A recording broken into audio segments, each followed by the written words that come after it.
আসসালামু আলাইকুম। ড্রোনের কিভাবে অ্যাপস কানেক্ট করে আজকে দেখাবো এই ভিডিওতে। প্রথমত এখানে যে ম্যানুয়াল আছে,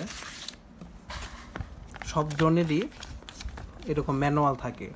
ম্যানুয়ালের মধ্যে কিউআর কোড থাকে, যেটা আমাদেরকে স্ক্যান করতে হয়। স্ক্যান করলে তখন আমরা অ্যাপসটা পেয়ে যাই। আমি দেখাবো যে কিভাবে আপনি স্ক্যান করবেন। এই যে কোনো স্ক্যানার, যেমন এই যে ক্রোম ব্রাউজার থেকে আপনি যেখানে স্ক্যানার পাবেন, এই যে সাইডে ক্রোম ব্রাউজারে এখান থেকে আপনি স্ক্যান করতে পারবেন। এই যে স্ক্যান করলে এরকম চলে আসে, এখানে ক্লিক করলেই নিয়ে যাবে। নিয়ে যাওয়ার পরে আপনার যদি অ্যান্ড্রয়েড হয় তাহলে অ্যান্ড্রয়েডে ক্লিক করবেন, যদি হচ্ছে আইফোন হয় তাহলে এটাতে ক্লিক করবেন। ঠিক আছে, আমার এটা আইফোন, এই জন্য ক্লিক করলাম, একটু সময় লাগবে।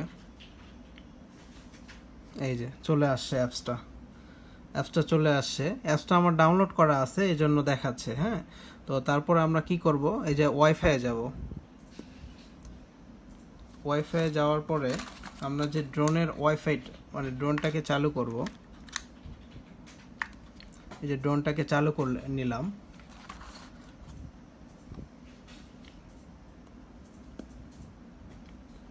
এখানে সিগন্যাল আসবে।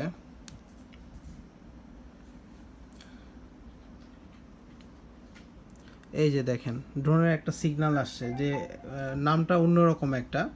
বুঝতে পারবেন যে যখন নাম অন্যরকম একটা নাম দেখাবে তখন বুঝতে পারবেন ওটাই ড্রোনের ওয়াইফাই সিগন্যাল। তখন এই যে দেখেন আমি ওয়াইফাইটা কানেক্ট করে নিলাম। এই যে আমার এটা কানেক্ট হয়ে গেছে। এখন আমি অ্যাপসে যাব।